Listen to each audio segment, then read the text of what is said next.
We could say hybrid is here to stay, but when we say that, what do we really mean? Video conferencing technology is here to stay, but it looks different in each company.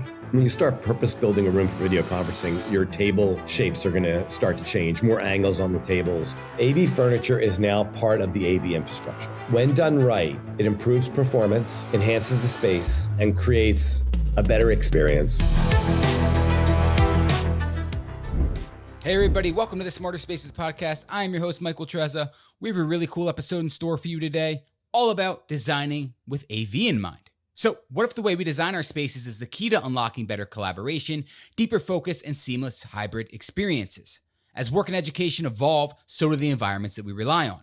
But designing for this new era isn't just about the furniture or the layout, but it's also about integrating technology in ways that will actually work. And sometimes that's where things get a bit complicated. So in today's episode, I sit down with the president of Salamander Designs, who's seen it all, and he's here to share what most people overlook. So what's the secret to designing smarter, more reliable, adaptable environments? Stick around to find out.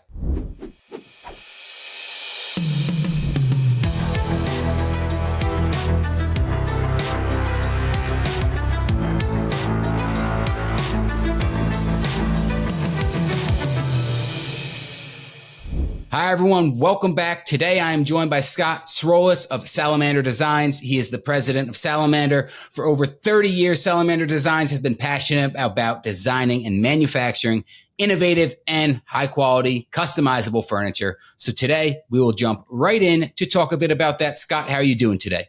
I am doing fantastic. How are you doing today, Michael? Good. Thank you so much for taking the time. I know we've had a relationship for a bit with Salamander and Crestron, so I'm excited for our conversation today. So again, let's dive right in. Let's start with a bit of the company history. Can you walk us through the early days, what inspired the launch and how the company has evolved since then? I know you started out focusing on the residential AV side in furniture, but how would you describe your identity and mission today? What's changed? What stays the same? Well, that's a great question. So we started over 30 years ago in residential AV furniture, focused on customizable premium furniture that integrated AV beautifully. And that morphed as technology morphed over time. So in the residential space, when it went from 2-channel to multi-channel to Dolby Atmos, that was a significant change.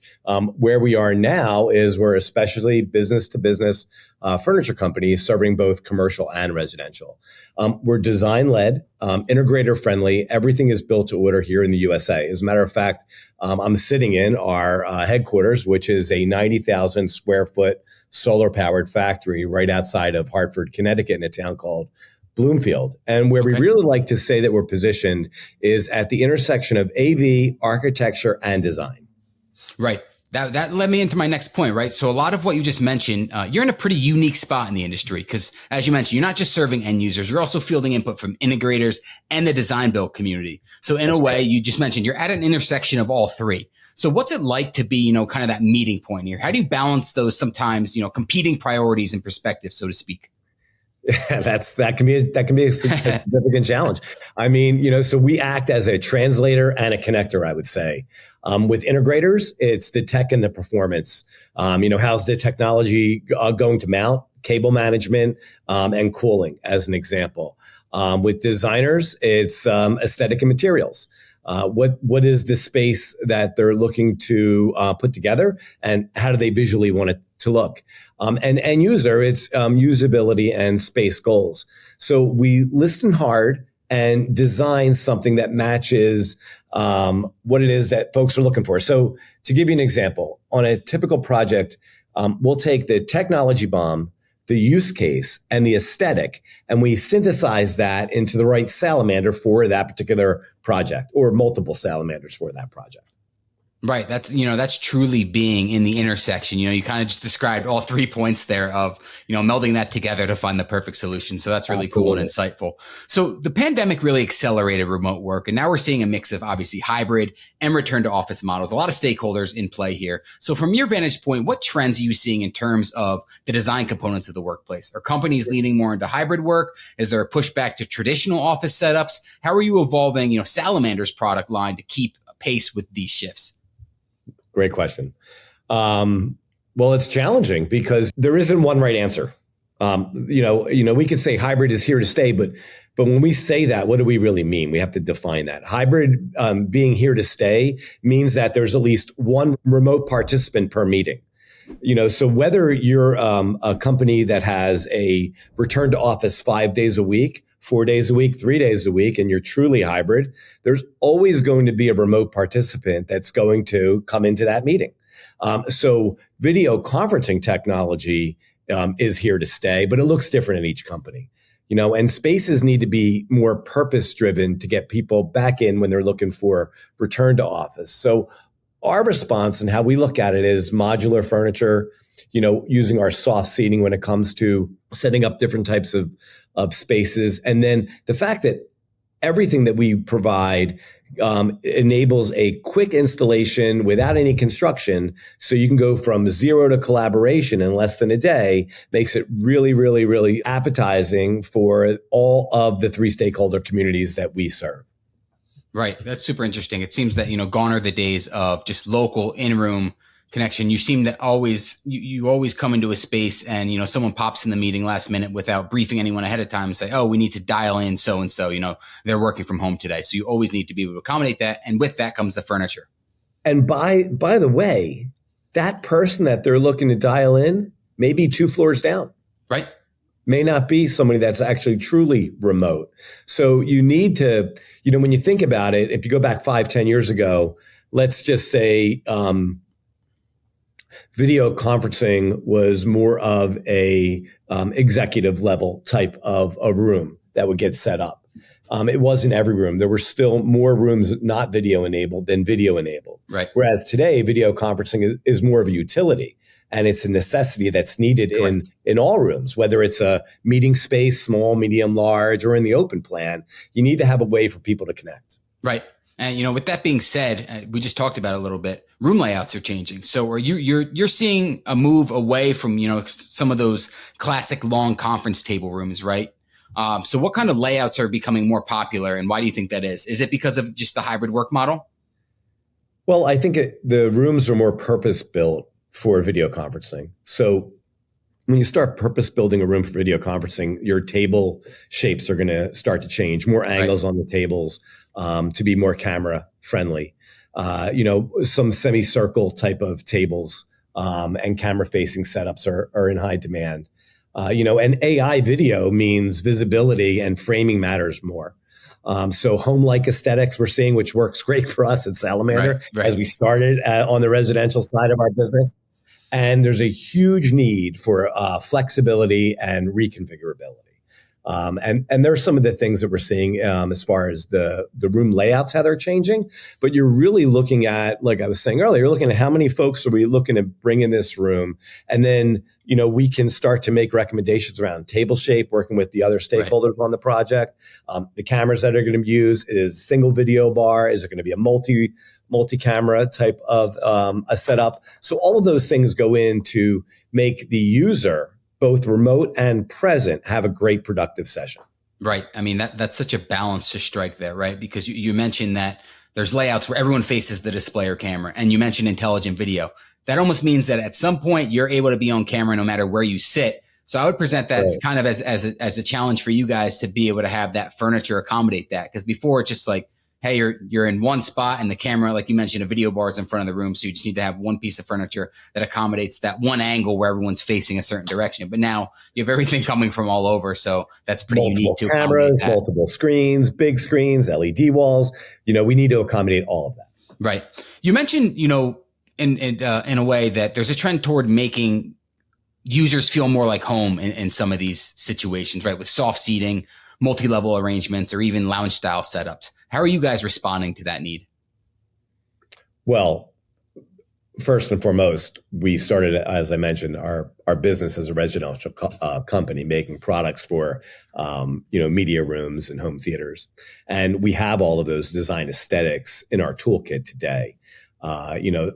Whereas a lot of the tones that were used in commercial office years and years ago were more, let's say, more on the darker side and the gray side. Things are becoming more more home based and look Right. more residential as far as the furniture that's setting the tone for the room.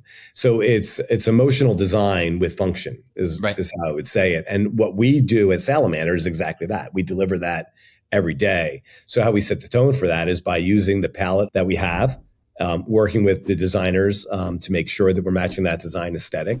And then we're always, as a forethought, thinking of how the technology is going to work Sure. within that product. So was there a learning curve, so to speak, in bringing, that residential realm into commercial spaces to accommodate that? Or was it kind of just, business as usual, just in a different space type? Or was there some type of meeting in the middle, so to speak? Well, I would say that the modern office caught up to us versus Right. the other way around. Yeah, for sure. The more you go into newer builds and everything, you see it 100%. I agree. Yeah, for sure. Awesome. So flexibility seems to be a big buzzword right now. Are clients asking for more adaptable spaces? What does that look like in practice? How is Salamander helping them to achieve that? Well, yeah, 100%. Flexibility is making sure that things can be repurposed easily, right? That you can, change your room around based upon how you're going to use the room. A team meeting is different than a sales presentation. Sure. So sometimes things need to be moved around. In our world, we deal with the front of room a lot. So mounting the camera, the video equipment, et cetera. And in doing so, like I mentioned earlier, everything is construction free, which makes it the ultimate flexibility. You're not installing anything on the interior wall. Everything goes purpose built and installed into the furniture itself, which makes it the utmost flexibility. So that means that when you're going to install something, it's what you don't have to do. You don't have to put blocking in the wall. You don't have to relocate power and data from 18 inches to behind the display. All of that goes away because it all goes in one self-contained Salamander credenza or Salamander, mobile card, et cetera. And, so that's what we're doing on the front of room side. And then all of our tables are very easily movable, et cetera. And then we co-developed with a mutual partner of ours, Microsoft, a product called the Acadia Tabletop Stand. And this was purpose-built to provide a tabletop unit to video enable spaces easily, affordably, and quickly. So what I mean specifically by that, if you take a look at our Acadia Tabletop Stand, what we were really trying to solve for is how do you bring video at scale to rooms that aren't current video enabled? So maybe the budget's not there to refresh the whole space and you have a table that already exists or a credenza that already exists. Well, our tabletop Acadia stand is height adjustable. It can be, so you always get the display at the right height. You get your video bar at the right height. And then you have all your cable management, all your cables going through a pedestal and all of your power and peripherals stored in the back and hidden away and concealed. So when the installation is done, it looks like it was just born there. Right. It is the absolute biggest flexible video mount that you can put into your toolkit. For sure. So it seems that self-containment is kind of a key word here with what you just led into that, talking about the furniture, right? In that you can kind of bring it in at any point in the design and install process, right? From CAD to when things are actually being installed, if everything's just not freestanding, but it could be freestanding. As you mentioned, it could be moved around. Sure. Yeah. Really cool. Definitely. So another key trend and technology, so to speak, is hot desking and hoteling. That's become so much more common, as we know, with that hybrid work model. So when companies move to these models, how do their designs need change? Are there new challenges or opportunities that this creates for AV furniture? So the first thing I want to say is we don't do a lot in that space. Okay. Interesting. But I will also say is the biggest challenge is having enough spaces for people. Right. So especially when you start to reconfigure a floor and you need more meeting spaces for folks to meet at, team meetings and things like this, like we're talking about, smaller, mediums type spaces, is how many desks you're really going to get on a floor and then how many people can, match up with those desks. Because a lot of times what you'll find is that you have more people coming in on any given day than spaces for them to sit. And that's a significant challenge I'm sure facilities has to deal with on a daily basis. But what we do at Salamander is we really focus on the meeting spaces and anything in the open plan with video conferencing, not so much on the hot desking and things like that. Right. Now that's an interesting concept that you just mentioned. It's kind of like a wedding or a party or a barbecue or something. You're accommodating all the seating and you're like, worst case scenario, what happens if everyone sits at the exact same time? Are we going to have enough seats? That's kind of like the hoteling component of it. Like playing musical chairs when you're a kid, right? Yep, exactly. You want to make sure you have a seat. Yeah, 100%. So we've been talking about some trends and stuff like that. Are any recent trends or requests catching Salamander off guard? Is there something you didn't expect to see become so popular, or a shift in client priorities? Yeah, for sure. So LED walls on credenzas. Wow. So everyone thinks of Salamander for, 55 to, let's say, a 105 inch display. Sure. And what we've been doing a lot of are these self-contained credenzas with video walls on them. And what that does is, just like the credenza, there's no construction needed to the interior wall. Right. Everything is self-contained on the Salamander. And an example, where you're in New Jersey? Correct. So are you a hockey fan? I am. Okay. Is your team the Devils? I'm a Rangers fan because I'm a Rangers fan. Yeah. Alliance, Madison Square Garden. Either way, you wouldn't be a Flyers fan. No.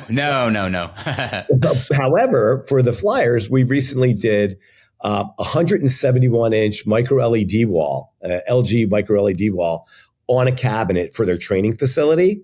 And our cabinet had to support the entire LED wall configuration, the cameras, 13 RU of gear, including Crestron was in there.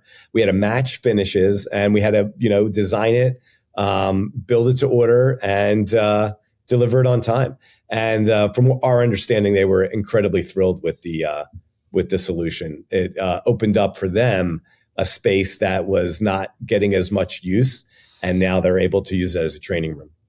That's awesome. And I'm sure that was an exciting yet challenging, request that I'm sure you guys are up for it. That's always cool to accommodate stuff like that. Right. But here's the thing, Michael, like you said, surprising, like to us, where our fastball is the standard display, like I said, Sure. anything from a 55 to a 110. Yeah. We've recently done dual 110s on a credenza and supported that weight, as far as those large size monitors. This micro LED wall took us by surprise. And then we started to get more and more of them, not because of this job, but we found out that some of the AV spec writers were starting to spec the Salamander in as a solution.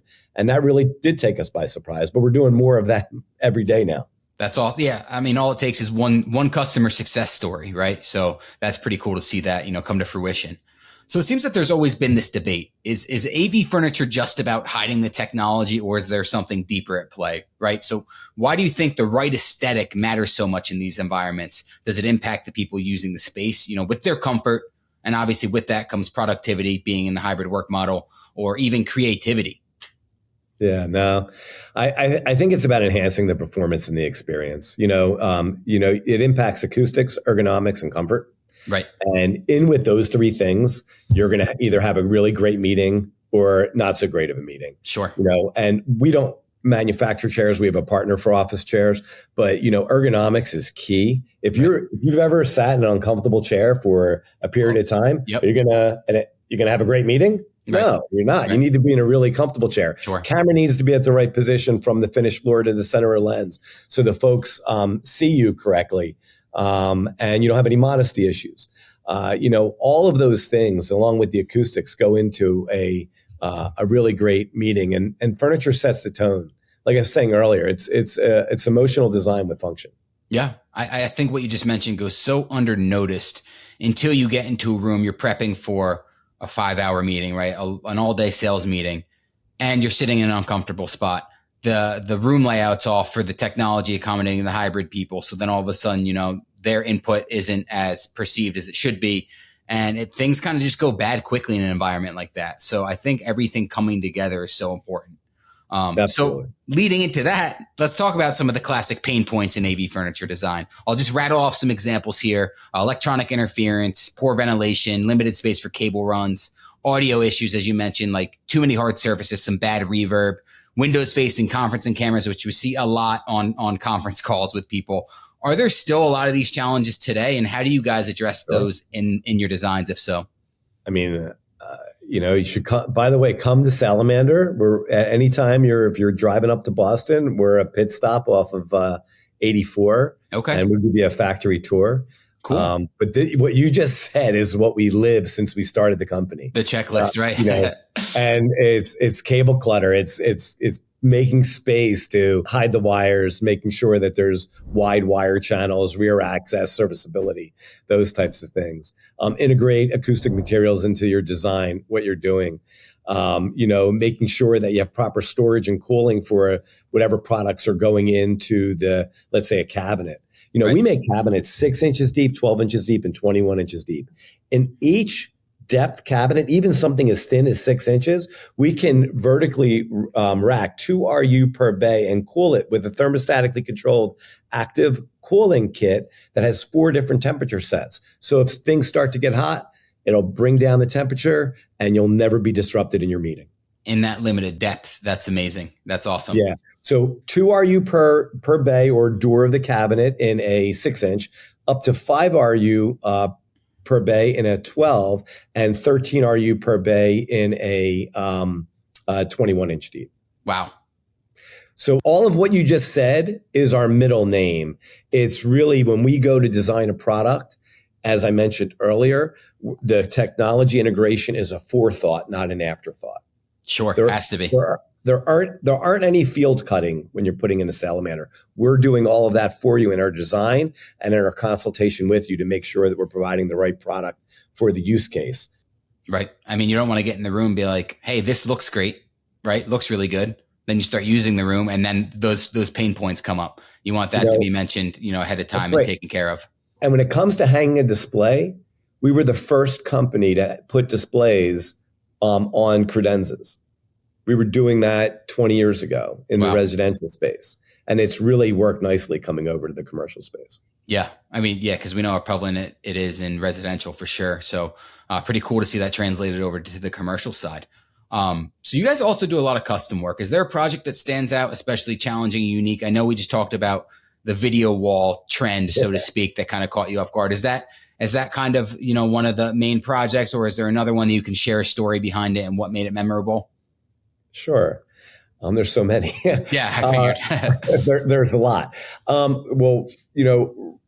There's been a recent trend to build these little center consoles that go that sit inside of a U-shaped table. Sure. Or a circular table where you're mounting the monitors, off of the floor with the video bars, kind of in the center of the table, not at the front of the room. Right. And we're doing more and more and more of them. We just did a very large project for a global financial institution for an executive space where we had to mount 14 monitors, 11 video bars, and about 36 RU of equipment. And it was done in a beautiful bleached oak, and you weren't able to see any wires anywhere. It was this beautiful, beautiful unit that wound up getting installed. And what we really loved is the end user feedback was, this was the best video, best video presentation that we've seen in terms of video conferencing. Wow. They were able to see each other naturally across the table. They were able to see all the content and the remote participants, right in their peripheral vision, because everything sat a little bit beneath the table, and it all worked out really well. That's awesome. You just mentioned something I've never even heard of. So I'm going to be doing some digging after this. That's really cool and unique. Yeah. Just so you know, we also do a lot of large tables. We finished an executive boardroom table that was 36 feet by 9 feet. Wow. Trapezoidal shape. The cool thing about this table is not only was it beautiful by design, but you could run over 3 miles of cable in the table and never see a strand of wire. Wow. Yeah. 3 miles, a lot of cable. If you were to lay out a single network cable for 3 miles, it'd be pretty long. By the way, it's a big table. Yeah. Sounds like a big table. So common areas are getting a lot more tech enabled too. What solutions do you guys offer for these shared spaces and what makes them effective? Sure. So there's a few different solutions. One is our freestanding credenzas, of course. can go into any open plan. Our mobile carts also go very nicely into the open plan. And then we have our huddle furniture, which works into the open plan in two ways. One is when you're creating a small space for people to quickly, spontaneously gather at. It's nice to have something that is a standing or a cafe height table with the mount and the video display right there. So think of a quick meeting as we're kind of in a shared space. But more often than not, I would say it's our mobile carts and freestanding credenzas. So a lot of our listeners here obviously use Crestron products. Are there particular solutions in your lineup that pair especially well with Crestron systems? Can you give us some examples of how that integration works in practice? You're speaking our middle name. Again, so Crestron, we are proud of our long-term collaboration with Crestron.